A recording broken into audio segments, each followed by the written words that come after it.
Leyenda del gobernador y del soldado, del escritor estadounidense Washington Irving, cuento publicado en 1832.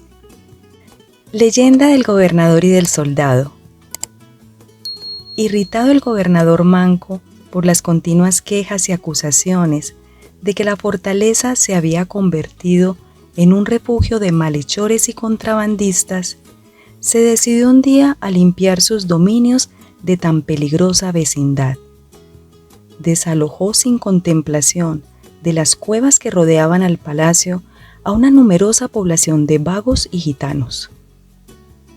Para que estas medidas se cumpliesen y los truhanes no volvieran a sus antiguas guaridas, ordenó que destacamentos de soldados patrullaran continuamente las alamedas y caminos, arrestando a toda persona sospechosa.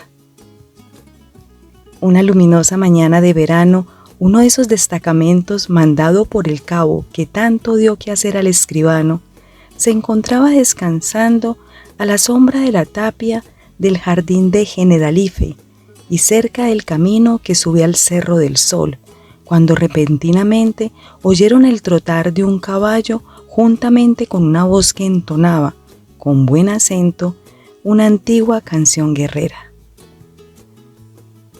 No tardó en dejarse ver un robusto joven, con el rostro tostado por el sol, cubierto por un sucio y deshilachado uniforme de soldado de infantería, y montado en un hermoso caballo enjaezado al estilo árabe. Asombróse mucho el veterano al contemplar a un militar que en aquellas lamentables condiciones descendiera a caballo tan solitaria montaña. Sin tiempo para reflexionar, atinó a decir: ¿Quién vive? Gente amiga. ¿Quién sois? Un pobre soldado que vuelve de la guerra maltrecho y sin un céntimo. El cabo, el corneta y los soldados que componían la patrulla lo rodearon con curiosidad, viendo que llevaba sobre la frente un parche negro, que su barba era rubia y vivos sus ojos que descubrían cierta picardía y buen humor. De buena gana contestó a las innumerables preguntas que le dirigieron los guardianes del sendero. Agotada su curiosidad, creyó el recién llegado que le tocaba interrogar a su vez. «Os agradecería», dijo, «me informéis qué ciudad es esa que diviso al pie de esta colina». «¿Qué ciudad?», exclamaron todos con asombro, mientras que el corneta asumía el papel de informante. «Qué cosa rara y graciosa, un hombre que viene del Cerro del Sol y pregunta qué ciudad es Granada». «Granada, por los cielos, ¿será posible?». «Que si es posible», insistió el corneta. «¿No veis desde aquí las torres de la Alhambra?». «No trates de engañarme ni me vengas con bromas, mal corneta, que de ser verdad que esas torres son de la Alhambra, cosa más que maravillosa, debo contar al gobernador». «Pues como he decidido llevaros a su presencia», dijo el cabo, «pronto podréis contárselas». Inmediatamente ordenó rodear al desconocido mientras el cometa tomaba de la brida al caballo y poniéndose al frente dio la voz: «De frente, marchen, ar», partiendo con marcial paso hacia el palacio. No era muy común en la fortaleza ver conducido prisionero a un mal entrazado soldado seguido de tan hermoso caballo. Pronto los ociosos y comadres que hablaban como cotorras varias horas al día cerca de los aljibes y las fuentes, suspendieron sus conversaciones para entrar a ocuparse de tan extraordinario caso. Todos los trabajos se paralizaban y las mozas que habían ido a buscar agua abrían la boca con gran asombro al ver pasar al cabo llevando tan apuesto prisionero. Rápidamente empezaron los curiosos a unirse a la cola de la patrulla y a comentar si el preso era un contrabandista, un desertor o un bandido. Pero la imaginación de uno fue superior y pronto se dijo que el cabo había capturado al jefe de una terrible banda de ladrones. Pues ahora, decían las mujeres unas a otras, que le libre Dios de las garras del gobernador manco, aunque no las tiene más que en una. Se encontraba el fiero gobernador en uno de los frescos salones interiores de la Alhambra, tomando el sabroso chocolate de la mañana en compañía de su confesor, un grueso fraile franciscano del vecino convento, sirviéndolos una hermosa doncella de lindos ojos negros, hija de su ama de llaves y que, según decían las malas lenguas, manejaba a su capricho al viejo gobernador, pero nosotros no hemos de hacer caso de esas habladurías. Con toda la ceremonia que indica el código militar, el cabo informó a su superior de la prisión del sospechoso soldado. Incorpórese el viejo gobernador henchido de autoridad. Entregó a la linda doncella la taza de chocolate, pidió la espada, atusóse el bigote y después de aclararse el pecho con una tosecita, se arrellanó en el amplio sillón semejante a un trono y con majestuoso ademán y postura ordenó comparecer ante su visita el prisionero. El soldado, que mantenía su excelente humor y tranquilidad, no pudo reprimir un gesto de burla ante la rígida y autoritaria mirada del gobernador, quien, después de fijar su vista en él por un momento, le dijo el gobernador: «Responda el prisionero lo que tenga que alegar en su defensa». «¿Quién sois, pues?». «Señor, soy un pobre soldado que vuelve de la guerra sin otros ahorros que cicatrices y chirlos». «Así que un soldado, ¿eh? Y a juzgar por vuestro maltrecho uniforme de infantería, y el hermoso caballo árabe que montáis forma parte de las cicatrices y los chirlos. Sobre eso, y si su excelencia lo permite, tengo que decirle cosas tan raras y extraordinarias que afectan grandemente la seguridad de esta fortaleza y de toda Granada. Pero su excelencia debe oírlas a solas o a más acompañado de las personas de más confianza y reserva». El pedido hizo meditar al gobernador unos instantes y, no encontrando que perdiera nada en escuchar un cuento, ordenó al cabo y sus soldados que se retiraran hacia la puerta, pero alertas por si era necesaria su intervención. «Hablad con confianza. Este buen fraile es mi confesor. Y esta muchacha», agregó señalando a la joven que fingía estar ocupada en algún quehacer para enterarse de lo que hablaban, «es sumamente discreta e incapaz de revelar un secreto». El soldado, que ya había admirado la hermosura de la moza, volvió a mirarla con picardía y cariño, diciendo: «Pues siendo así, encantado de que nos acompañe esta joven». Cuando los soldados se alejaron, el prisionero, con un ingenio y una facilidad de palabra que no estaban de acuerdo con la profesión que invocaba, comenzó a decir: «Como he dicho a su excelencia, soy un soldado que, después de batallar y prestar toda clase de servicios, obtuvo justa licencia, por lo cual, separándome de mi regimiento que acampaba en Valladolid, emprendí la marcha a pie hacia mi pueblo natal, situado en Andalucía. Había llegado ayer tarde a una árida región de Castilla la Vieja». «¿Castilla la Vieja?», interrumpió indignado el viejo gobernador. «¿Pretendéis, pedazo de pícaro, que crea tal embuste? ¿Que de ayer a hoy habéis podido recorrer cerca de 100 leguas de camino?» «Así ocurrió, excelencia», contestó sin inmutarse el soldado. «Ello no es más que una de las tarifas extraordinarias y verdaderas maravillas que debo contaros». «Si así es, podéis seguir hablando», dijo el gobernador, arrellanándose en el sillón y atusándose el bigote. Como caía la tarde y no distinguía ninguna casa o refugio donde pasar la noche, apresuré el paso. Todo fue inútil. Al llegar la noche no tuve más remedio que acostarme en el llano, teniendo como almohada mi morral y como techo las estrellas. Solo un bravo veterano como su excelencia puede comprender que esto no es ninguna cosa del otro mundo para uno que ha hecho algunas campañas.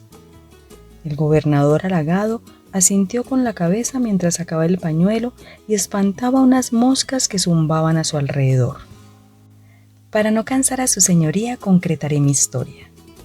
Después de estar un rato acostado, no me resigné a tener que dormirme muerto de sed. Así que recogiendo mi almohada emprendí de nuevo la marcha. Después de caminar cerca de 2 leguas, llegué a un barranco que servía de cauce a un riachuelo casi seco por la falta de lluvias. En la orilla contraria se levantaba una torre moruna. Crucé el puente que me llevaba a su lado y después de examinarla, di con una bóveda acabada en sus cimientos. He aquí, pensé, el sitio apropiado para pasar la noche. Bajé hasta el arroyo, apagando mi sed con un buen trago de agua dulce y pura, y abriendo el morral completé mi cena con una cebolla y unos pedazos de pan que constituían todas mis provisiones. Me senté sobre una piedra a orillas de un riachuelo, contento al fin de tener un techo donde pasar la noche. Su excelencia, que es un veterano, sabe muy bien que ese era un buen alojamiento para un soldado. En lugares peores he acampado en mis buenos tiempos, dijo el gobernador, guardando el pañuelo en la cazoleta de su larga tizona. Roía con todas mis ganas los duros pedazos de pan, siguió contando el soldado, cuando me sobresaltó un ruido que salía de la bóveda. Al prestar atención reconocí que lo producían los cascos de un caballo.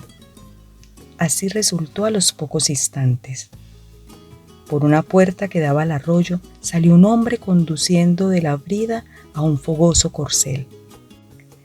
La oscuridad no permitía individualizarlo y pensé que no podía ser sino un contrabandista o un bandolero quien vagaba por aquellas solitarias ruinas, pero como no tenía nada que me robase, pronto me tranquilicé y seguí dándole a los dientes.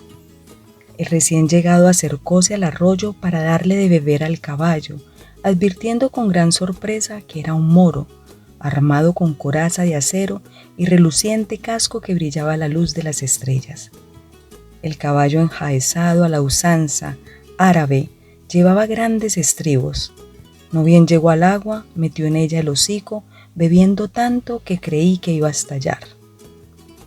«Amigo», le dije sin poder contenerme, «mucha sed tiene su caballo».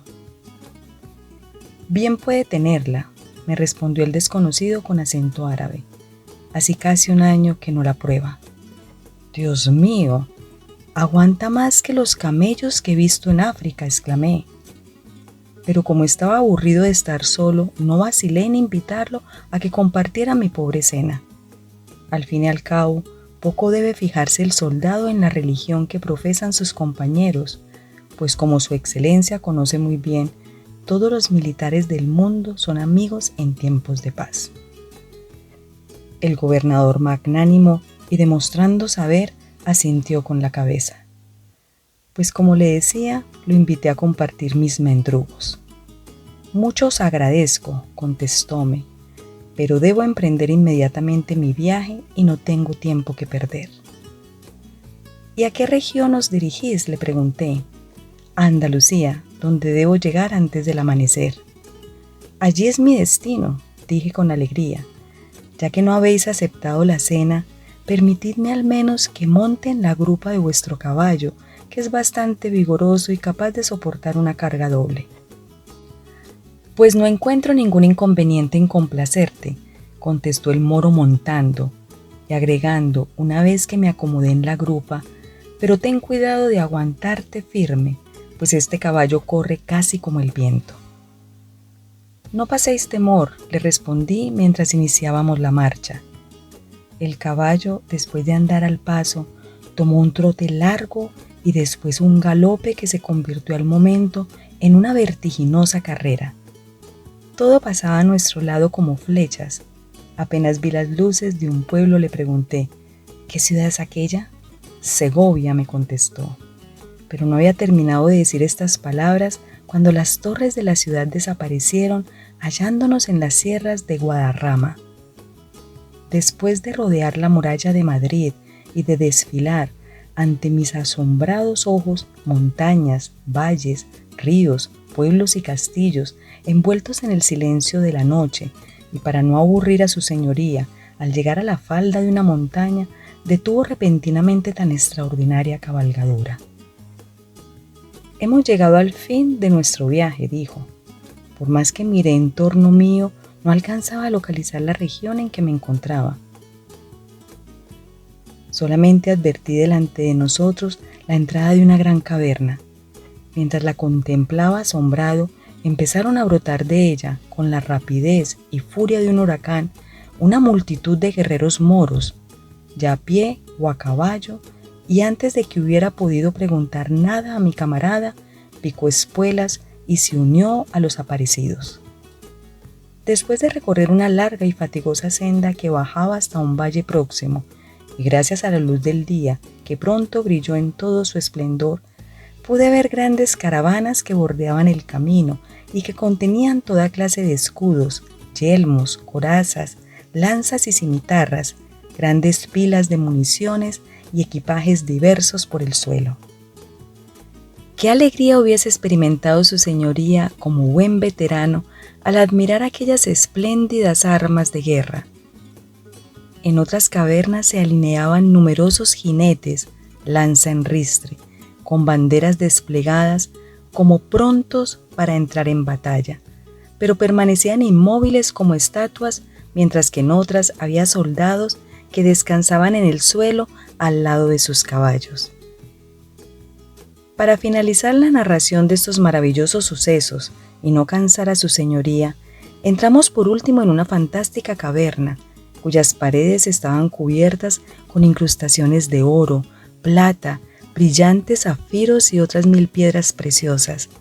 En una parte se alzaba el trono en el que se hallaba reclinado un rey moro, recibiendo homenaje de sus súbditos, rodeado de sus nobles y guardado por unos descomunales soldados africanos, armados de filosas cimitarras. Hasta ese momento, y siguiendo esa costumbre que también conoce su excelencia, de que el soldado no debe preguntar nada cuando está de servicio, me fue posible aguantar mi curiosidad. Pero ante ese espectáculo no pude dejar de interrogar a mi acompañante. ¿Puedes decirme, camarada, qué significa todo esto? Contemplas, respondió el guerrero con solemne voz y ademán, un profundo y terrorífico misterio. Boabdil, el último rey de Granada, su corte y su ejército. Difícil me resulta creerte, contesté. Tal rey y tal corte abandonaron España hace cientos de años para dejar sus huesos en el África. Lo que repites, me respondió el moro, no son más que falsas historias, porque la verdadera ha sido que Boabdil y sus guerreros pelearon hasta el fin por la defensa de Granada y fueron encerrados gracias a un poderoso hechizo en esta montaña. Los que se rindieron y abandonaron Granada no eran más que una serie de espíritus a los que se les permitió tomar esa forma para engañar a los reyes cristianos. Te confiaré además, amigo, que España es un país encantado. No hay cueva en la montaña, solitario torreón o abandonado castillo en la sierra donde no se oculten hechizados guerreros que duermen o dormirán por siglos hasta que Alá considere que han expiado sus pecados y la hermosa España vuelva a sus manos. Una vez al año, en vísperas de San Juan, se ven libres, mientras dure la luz del sol, del mágico encantamiento y pueden rendir pleitesía a su rey. En cuanto a mí, siguió diciendo el moro, me toca vivir en la vieja torre que hay al lado del riachuelo, donde debo volver antes de llegar el alba. Los demás guerreros que habitan en estas cavernas, en cuanto cese el hechizo, mandados por Boabdil, recobrarán el trono de la Alhambra, y después de dominar a Granada, se llamará a todos los guerreros que se encuentran en este país para conquistar para el Islam toda España. Alarmado por semejante noticia, no pude menos que decirle, ¿pero esto ocurrirá dentro de poco tiempo? Alá es el único que puede resolverlo. El día de nuestro desquite se aproximaba, cuando el rey nombró a un valiente veterano gobernador de la Alhambra. Mientras ese guerrero, conocido por el nombre del gobernador Manco, esté al frente de esa fuerte plaza, será imposible a Boabdil moverse a conquistarla. Al escuchar el temor y el alto concepto que inspiraba a sus enemigos, el gobernador se irguió en su asiento, acarició su espada y se atusó con gran pompa sus bigotes. Para finalizar este relato que puede cansar a su señoría, el guerrero moro, después de explicarme los motivos que retenían a Boabdil, se apeó del caballo diciéndome: «Hazme el favor de cuidarme el caballo mientras voy a rendir homenaje a Boabdil». Después de decir esto y mezclarse con la multitud que desfilaba ante el trono, se me ocurrió que bien podía aprovechar ese momento para huir de aquel ejército de aparecidos, y con la decisión que un soldado debe tener, como bien sabe su señoría, me apropié del caballo como trofeo de guerra sobre un infiel y enemigo de la patria. Monté con rapidez, taloneé al animal y emprendí la retirada a toda velocidad. Pronto me persiguieron centenares de soldados que me dieron alcance y me arrastraron hasta la puerta de la caverna, de donde salían toda clase de guerreros en dirección hacia los 4 puntos cardinales. Aturdido por los acontecimientos y el frenético galopar, perdí el conocimiento y al recobrarlo me encontré tendido en una desierta montaña, con el caballo árabe a mi lado, pues al caer quedó enredada la brida a mi cuerpo, impidiéndole huir a su guarida. Su señoría, como persona de gran ilustración e inteligencia, comprenderá mi asombro al despertar en semejante lugar. Después de incorporarme, vi una ciudad y este hermoso palacio. Con el caballo de la brida, por temor de montarlo y quisiera una de las suyas, empecé a descender hasta encontrarme con los soldados que me informaron que en la ciudad era Granada y que esta fortaleza era gobernada por el muy temido y terror del infiel moro. Al enterarme de esta grata noticia, pedí que me condujeran ante su señoría a fin de informarle de cuánto sabía y que pueda tomar las medidas que crea convenientes para salvar el reino de la amenaza de ese formidable ejército encantado. «Os he escuchado con atención», dijo el gobernador, «y creo que bien podréis decirme qué me aconsejáis para impedir ese ataque. No creo que un modesto soldado deba dictar consejos a un hábil y valiente guerrero como su excelencia, pero podría decir que se deberían tapiar todas las grutas y cavernas que existen en las montañas, de modo que el encantado ejército de Boabdil quede aprisionado y deje de ser un peligro para la seguridad de España. Además, si este reverendo monseñor», agregó el soldado dirigiéndose al fraile, «bendice las tapias y pone unas cruces e imágenes de santos, creo que ello sería suficiente para desbaratar cualquier tentativa de los infieles». «Oportuna y eficaz resultaría tal medida», dijo gravemente el fraile. El gobernador, apoyando su único brazo en su espalda de fuerte acero toledano, clavó iracundo sus ojos en el soldado y con voz de trueno dijo: «¿Os creéis, pedazo de pícaro, que me vais a engañar con toda esa historia de torres, cavernas y moros hechizados? Ni lo pretendáis por un segundo. Soy sin duda un astuto zorro, pero sabed que os tenéis que entender con otro más astuto y más viejo que no se deja engañar fácilmente. A ver, guardias, poned cadenas a este bandido». La joven y bella moza sintió impulsos de hablar en favor del prisionero, pero el gobernador manco le impidió hacerlo con un rígido ademán. Al ponerle las cadenas, uno de los guardias notó que uno de los bolsillos abultaba en demasía y al registrarlo vio que era un bolsón de cuero bastante pesado.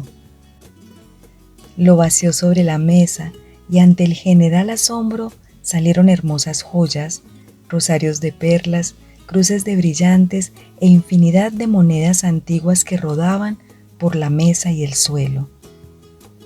Hasta reunir las piezas de oro que habían ido a refugiarse en todos los rincones de la habitación, el procedimiento de la justicia fue suspendido.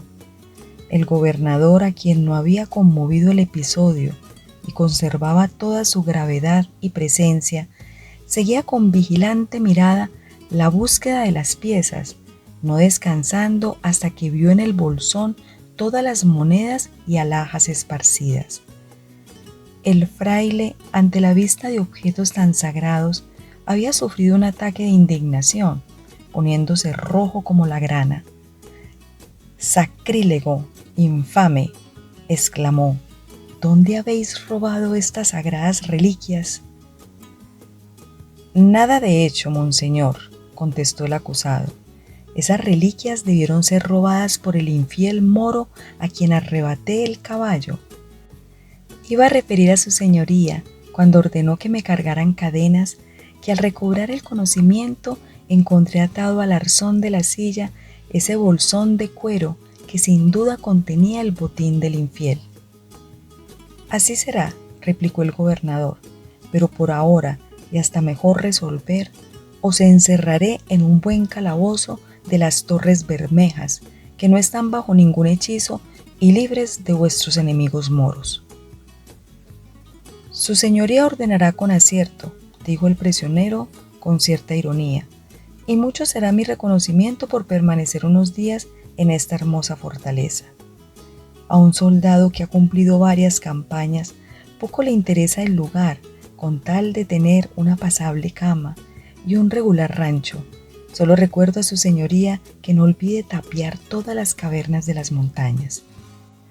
Sin decir más, el prisionero fue conducido a un sólido calabozo de las Torres Bermejas, el hermoso corcel a las caballerizas del gobernador y el pesado bolsón guardado en el arcón de su señoría, en opinión contraria del fraile, que alegó que por ser cosas sagradas debían depositarse en la iglesia. Pero como el rígido gobernador se había hecho cargo del asunto y nadie podía discutirle su autoridad, no insistió el clérigo, si bien pensó informar cuanto antes a la curia de Granada. Las severas medidas del gobernador se explicaban porque en aquella época asolaba la región serrana de Granada una banda de pintorescos ladrones capitaneados por el célebre y temido Manuel Borrasca, el cual no se limitaba a fijar su lugar de operaciones en la campiña, sino que entraba en la ciudad con distintos disfraces para informarse de las caravanas de mercaderías o viajeros portadores de dinero u objetos de valor que estaban próximos a salir y a los cuales se ocupaban de aligerar en las varias encrucijadas del camino.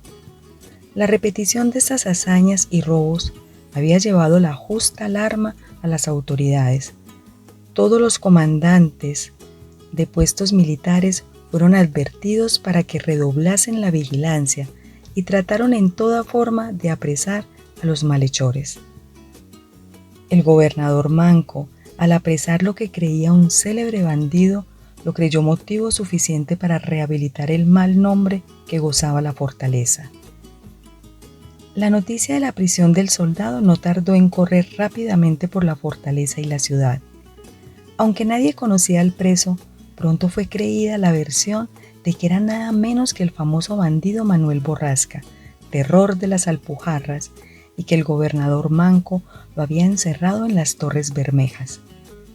El calabozo en que se guardaba tenía una ventana asegurada con gruesos barrotes de hierro que daba a una explanada donde solían reunirse los curiosos y las víctimas que acudían a reconocerlo como autor de sus despojos. Después de mucho contemplarlo, como una fiera exposición, todos debieron confesar que aquel soldado no era Manuel Borrasca, quien por sus facciones feroces no tenía el más ligero parecido al simpático soldado. Los comentarios seguían en aumento. A los curiosos de la ciudad se unieron los que acudían de todas partes de España para contemplar aquel célebre bandido. Pero todos estaban de acuerdo en afirmar que aquel soldado no era ni la sombra de Manuel Borrasca. Esta unanimidad llevó a la gente a creer que la historia extraordinaria contada por el prisionero podía ser verdadera, pues era muy conocida la leyenda que se transmitía de padres a hijos de que el ejército de Boabdil, presa de un mágico encanto, había quedado encerrado en las montañas. Muchos escalaron el Cerro del Sol en busca de la cueva descrita por el prisionero, dando más verosimilitud a la historia el hecho de encontrarse con un pozo cuya profundidad nadie conocía, y no dudaban que debía ser la entrada al refugio subterráneo de Boabdil. Mientras esto ocurría, el soldado iba ganando el favor popular. Nadie lo consideraba un bandido, y si lo era pertenecía sin duda a los llamados caballerescos, que en España alcanzan tanta simpatía. Los habitantes de la ciudad y la fortaleza, dejándose llevar por su sentimiento, empezaron a criticar el rigor del gobernador y a considerar al prisionero como una víctima de su cruel autoridad. El prisionero, por otra parte, no abandonaba nunca su buen humor, haciendo bromas y chistes a los que se acercaban a sus ventanas y dirigiendo galantes dichos a las muchachas que pasaban. Alguien le facilitó una vieja guitarra con la que, sentado junto a la ventana, tocaba y entonaba graciosas canciones, muy agradables a las jóvenes vecinas que por las noches solían reunirse en la explanada para bailar sentidos boleros al son de la guitarra. La forzada tranquilidad y un poco de aseo que incluía el haberse afeitado la enmarañada barba lo convirtieron en un atrayente y simpático soldado a los ojos de las muchachas, opinión que compartían con sumo agrado la hermosa doncella del gobernador, quien declaró irresistible su picaresca mirada. Esta joven, que simpatizó desde un comienzo con sus desgracias, influyó repetidas veces en el ánimo del gobernador para obtener su liberación. Como nada obtuvo, resolvió obrar por propia iniciativa, tratando de suplir la falta de libertad con buenos platos o dulces o algunas botellas de delicados vinos que no alcanzaban a llegar a la mesa o se perdían en la despensa o amplia bodega del gobernador. Mientras el prisionero era tan bien visto y considerado como persona de confianza, el gobernador planeaba un ataque a sus enemigos. El hallazgo de la bolsa con joyas y monedas fue probado con tanta exageración que provocó la intervención del capitán general, su más tenaz enemigo. Alegaba que el prisionero había sido tomado fuera de la fortaleza y dentro del territorio que estaba bajo su mando, que por lo tanto debía serle entregada su persona y todo lo hallado con ella. El fraile, por su parte, no permaneció quieto y mandó la denuncia al gran inquisidor, quien no tardó en reclamarlo, por considerar que las cruces y reliquias pertenecían a la iglesia, y que el culpable, por considerarlo sacrílego, debía ser quemado en el próximo auto de fe. El gobernador, encolerizado por estas reclamaciones, gritaba que solo él tenía autoridad para juzgarlo y que antes de que se lo arrebataran, lo haría ahorcar como un espía tomado dentro de la fortaleza. El capitán general tramó enviar un fuerte destacamento de soldados para apoderarse del preso y traerlo a la ciudad, mientras que el gran inquisidor y un buen número de familiares del Santo Oficio conspiraban por su cuenta. El gobernador no tardó en ser avisado de estas intenciones, ordenando inmediatamente que al amanecer el prisionero fuese trasladado a un calabozo que había dentro de las murallas de la fortaleza. «¡Que traten de arrebatármelo ahora!», exclamó sacudiendo la empuñadura de su larga tizona. «Mucho tendrán que correr para ganarle a un soldado viejo. Y tú», agregó dirigiéndose a su hermosa doncella, «no te olvides de despertarme antes de que cante el gallo, pues quiero presenciar la ejecución de mis órdenes». El gobernador se acostó temprano, bufando de satisfacción al volver a burlar a su acérrimo enemigo. Pasaron las horas, el canto del gallo anticipó el amanecer. El sol ya comenzaba a elevarse a buena altura, cuando el gobernador, en vez de despertarse al son de quedos golpes en la puerta, fue sacudido por su veterano cabo, que pálido por la emoción y el temor, solo atinaba a decir: «Ha volado, se ha escapado». «¿Qué? ¿Quién ha volado? ¿El halcón?», preguntó medio adormilado el gobernador. «No, señor, el prisionero, el demonio, pues no podemos saber cómo salió del calabozo, porque la puerta estaba cerrada y las rejas intactas». «¿Qué? ¿Y el soldado de guardia? Dormido como un tronco. ¿Quién fue la última persona que estuvo con él?, agregó el gobernador, ya completamente despierto y tomando los hilos de la pesquisa. Vuestra doncella, que le alcanzó la cena. Que comparezca enseguida. Pero esta orden complicó momentáneamente el asunto. La habitación de la hermosa joven estaba vacía y su cama indicaba que no se había acostado en toda la noche. Ello demostraba que había huido con el prisionero que también cuidaba. Esto infirió honda herida en el duro corazón del gobernador, pero no había terminado de producirse cuando una nueva comprobación se lo destrozó del todo. Al entrar en su despacho, se encontró abierto su fuerte cofre, del que habían desaparecido el valioso bolsón y 2 pesados talegos repletos de monedas.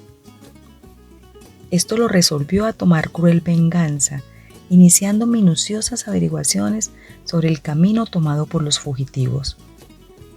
Solo se obtuvo el testimonio de un viejo labrador, que dijo haber escuchado el galope de un caballo en dirección a las montañas antes del amanecer, y asomándose a una ventana, alcanzó a distinguir un jinete que llevaba a una mujer en ancas. «Examinad las caballerizas», exclamó el gobernador manco. Al momento se registraron comprobándose que no faltaba más animal que el famoso caballo árabe, en cuyo lugar había amarrado un grueso garrote con un letrero que decía: «Al buen gobernador manco, que oro, dote y esposa dio, regala este animalejo, un soldado astuto y viejo». Fin. Washington Irving nació en 1783, abogado y escritor norteamericano. Perteneciente al mundo literario del costumbrismo, Irving es el primer autor norteamericano que se sirve de la literatura para hacer reír y caricaturizar la realidad, creando además el estilo coloquial que después utilizarían Mark Twain y Ernest Hemingway. Aunque se mantuvo al margen de los movimientos políticos y sociales que lo alteraban todo, es sin embargo un representante perfecto del romanticismo americano. Pero eso sí, lo que capta el espíritu romántico son sus rasgos más superficiales: el amor al pasado, al medioevo, a lo fantástico y a las leyendas, o el impulso viajero que a tantos escritores y artistas llevó a deleitarse con las ruinas. Irving dejó la abogacía para dedicarse a la literatura, escribiendo para varios periódicos y publicando en 1807 una serie de ensayos y poemas satíricos recogidos en un libro llamado Salmagundi o Extravagancias y Opiniones del señor Lancelot Langstaff y otros. Este libro fue seguido por la parodia de gran éxito, Historia de Nueva York, desde el origen del mundo hasta el final de la dinastía holandesa. Se la considera la primera muestra de la prosa humorística en las letras americanas. Viajó a Inglaterra, donde conoció escritores famosos de su tiempo. A su vuelta escribió el libro de los bocetos, una serie de ensayos y cuentos publicados en Estados Unidos y en Inglaterra. Este libro, que contiene retratos de la vida inglesa, ensayos sobre tópicos americanos y adaptaciones americanas de cuentos populares alemanes, hizo de él un hombre célebre en ambos continentes. Algunos de sus trabajos siguientes fueron inspirados por su período como diplomático en España, entre ellos una biografía de Cristóbal Colón, 1828, y Las leyendas de la Alhambra, 1832. Irving escribió estas leyendas inspirándose en cuentos y leyendas populares. Como estudioso de la historia y el folclore, el escritor norteamericano se quedó impresionado de la riqueza de historias antiguas que había en España y elaboró sus famosos cuentos con el material que recogió. Después se unió al mundo literario de Londres como secretario de la legación de Estados Unidos y volvió a América en 1832, donde tuvo una bienvenida entusiasta por ser el primer autor americano que había conseguido fama mundial. Irving fue uno de los primeros prosistas de las letras norteamericanas. Estudioso sin ser erudito, más que a la calidad de su obra, debe su fama al carácter de ésta. Gran parte de esta fama no le vino por lo que hizo, sino por ser el primero en hacerlo. Los primeros cuentos cortos, algo tan característico de la literatura norteamericana, los escribió él. También fue el primero que hizo del humor, de la sátira burlesca, un arma literaria.